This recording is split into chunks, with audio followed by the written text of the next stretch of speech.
Hello, crafty friends! It's Alicia here with a project for Tailored Expressions. Today, I'll be showing you how to make two floral cards that are the same but a little bit different. Featured on today's cards are the Just Because Blooms stamp set, coordinating dies, and coloring stencils. I will also be using the Fineline script background stamp as well as the Stitch Strips clear stamp set. For my sentiments, I will be using the Simple Strips Friendship stamp along with the coordinating straight edge die and the Simple Strip stack in Sugar Cube. I will also be doing some die cutting with the additional Arch Stacklets die set, and I got out some tools for some splattering. For cardstocks, I got out Sugar Cube, Mulled Wine, and Toffee along with white wood grain. To add some more color, I got out TE ink pads in Honey, Sour Gummy, Mulled Wine, Cilantro, Jalapeño, and Toffee, along with a few coordinating blender brushes. For stamping, I will be using the exclusive TE Teal Misty with Just Press tool, and for heat embossing, I will be using their Gold Detail Embossing Powder, along with the Anti-Static Powder tool, Versamark ink, my funnel tray, and of course a heating tool. I will be using a variety of adhesives to hold everything together and adding a little bit of sparkle with gold glitter drops. Let's get crafty! I'm going to get started today by creating the backgrounds for my cards because I will be splattering on these, so it will give that some time to dry before I move on to other elements on the cards. For this, I cut two pieces of Toffee cardstock that are 4 by 5 1/4, and I will be using the Fineline script background stamp, which allows me to do portrait and landscape orientations. For a tone-on-tone look, I'm going to be using Toffee ink on the background stamp, and I just place that face down in the bottom corner of my Misty, and each time that I put the new piece of Toffee cardstock down, I did make sure that it would be covered by that background stamp. This is subtle, but it just adds a little bit of kind of faux texture to that background. For the splattering, I'm using Dr. P.H. Martin's Bleed Proof White, and I put a little bit onto the mini glass board along with a couple drops of water. Now, depending on the consistency of your bleed proof white, you might add more or less water. Once that was mixed together, I brought in my splatter box and just kept tapping until I liked the coverage. Then I set this to the side so it could dry completely.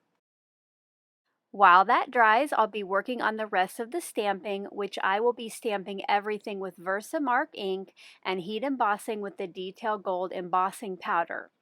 I'm going to get started by stamping the Simple Strips Friendship stamp onto a piece of Sugar Cube cardstock that I pulled from my Simple Strip stack, which these are sized perfectly for this. To make sure my embossing powder sticks to only where I want it, I did prep the piece of cardstock with the anti-static powder tool.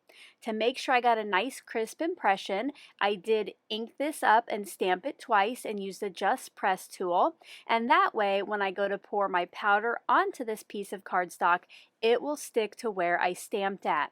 You do want to make sure that you ink up and stamp those squares because those are going to help you later with alignment. When I emboss stuff, I do let my tool heat up for about 30 seconds, warm up the back a little bit, and then bring it to the front and try to move quickly to heat that powder until everything is nice and shiny.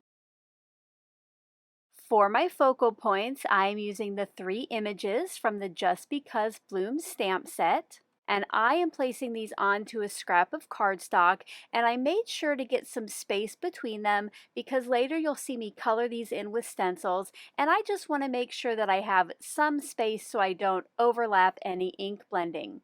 Just like with the sentiments, I'm going to ink these up and stamp them twice with Versamark after I have prepped my cardstock, of course, and then I heat emboss those with the same Detail Gold embossing powder, and just look at that shine.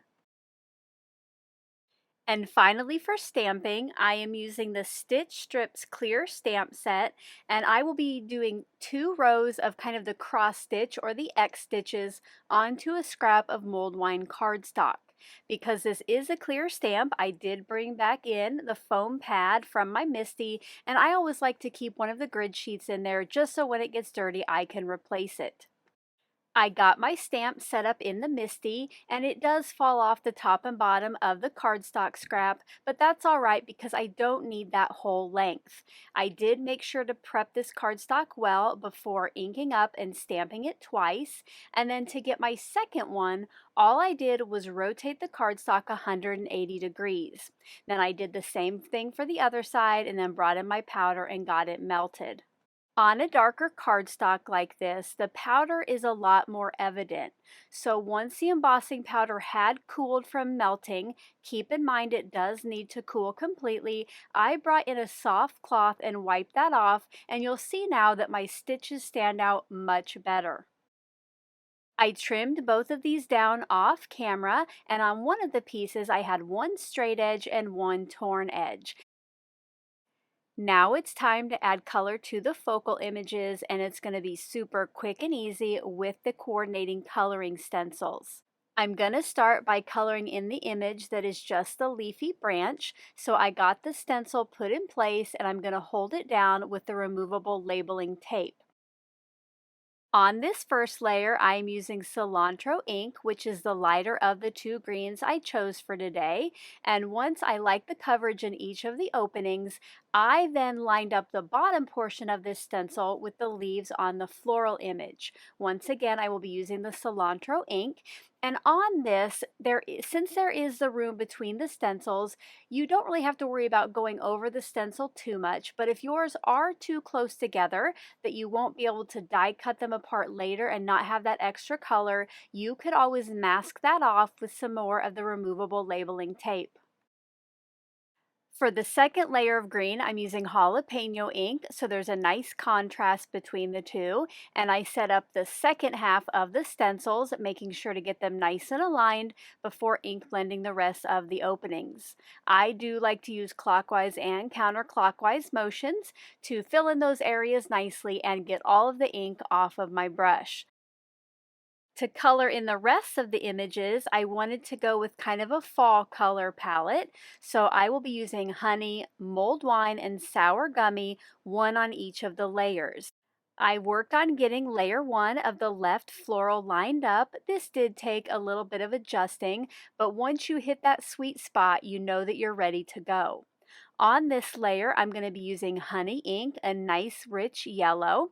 And once I have all of that color in place, I am then going to switch to that final stencil and add the honey to the right image. Just so I don't have to switch between the stencils and the colors, I felt that this worked out best. After I finished with the honey, I did stay on that same flower, but I moved it over to the second section, and for this I am using sour gummy. Once again, when you hit the sweet spot with alignment, you will know it. I repeated this same process with the other image and the last stencil, and on that one I used mulled wine ink. Let us know in the comment section below what color palette, what color trio might you use on this, or if you're going to go with more of an ombre look and just do different shades of the same color. I think by just changing up the color palettes you use, this could be one of those stamp sets that you use throughout the year in different seasons. To cut out the images, I am using the coordinating Just Because Blooms die set, and for the sentiments, I am using the Simple Strip Straight Edge die. I did use those squares to align that, and while I was off camera doing that die cutting, I also cut that same Simple Strips die from a scrap of mulled wine cardstock. I'm going to be adding some of these to the background as a shadow to the sentiments. I knew that I wanted my florals on a white background, but I also wanted to add some texture. So for this, I am using Woodgrain cardstock in white, and for the first card with the flower with the petals, I'm using the third from largest die from the additional Arch Stacklet set. For the second card, where I will be combining the remaining two focal images, I cut that piece of white wood grain cardstock to 4¼ inches tall. At this point, I wasn't quite sure of how wide to cut it, so I brought in one of those faux stitched pieces and temporarily tacked it down to the left side of that piece of cardstock. Then I kind of placed the images on there how I might want them on the card front, and I decided to cut this to 4 inches wide. Once the wood grain pieces were ready, I added the stitch strip to the left edge of each one. On the arched rectangle, I added the strip that had both of the straight edges, and on the one that's currently almost a square, I added the one with the torn edge. Once that was in place, I trimmed off the overhang real quickly with some non-stick scissors, and now on the square or almost square one, I'm going to tear just a little bit off that right edge to mimic the torn edge on the stitch strip. Next, I chose 2 sentiments from all of the ones I stamped and die cut, and I added their mold wine shadow to the back. I still now have a lot of sentiments for a future project. The splattered backgrounds are now dry, which means all of the pieces of the cards are ready so I can start assembly. Off camera, I created for this first card a landscape toffee card base, and to help make the personal message on the inside easier to read, I did add a piece of sugar cube that was 5 inches wide by 3¾ inches tall. I placed on the arched rectangle, aligning it to the left edge, and then I used some foam tape to add the flower width, just for a little bit of dimension. Since I knew that my sentiment would overlap my flower a little bit, I put a foam sticky strip on the right edge of the back of that first sentiment and then added the left with some liquid glue. The second card is very similar, except this one is a portrait version, and I thought by showing you these two cards today, you could see how the main elements are pretty much the same, but you can make little tweaks like tearing pieces or rotating the card base to get different looks. I finished putting this card together, and then I added a little sparkle to each card with some gold glitter drops, and here are some close-up looks at the finished pair. Thank you so much for taking the time to watch today's video. If you enjoyed the process, a thumbs up is appreciated. And if you're not already a subscriber, we do hope you'll click on the button below so you're the first to know about our latest videos. To find out more about the products I used today, you can check out the links in the description box below or visit the Tailored Expressions online store at tailoredexpressions.com.